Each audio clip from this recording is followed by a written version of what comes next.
the Islamic State claims that an American female was killed in a Jordanian airstrike. Do you have any knowledge of this to be true, false, or what? I cannot confirm those reports in any way.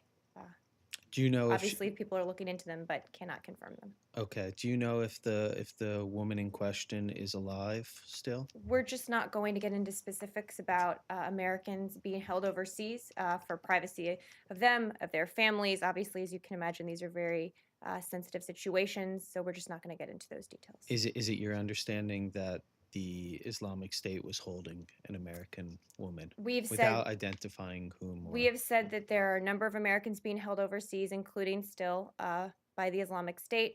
I'm not going to get into further details than that. But I will say broadly that Secretary Kerry, our team in this building and across the U.S. government are putting every effort behind finding any Americans being held overseas.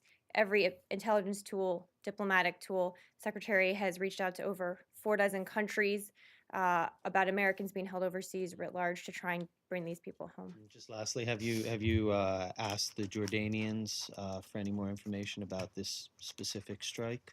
I can check, Brad. I'm not sure. We just don't have any way to corroborate this information. But again, the secretary, throughout his time here, has been very heavily engaged diplomatically with our partners around the region. Anyone who could possibly help us locate and bring home any American being held.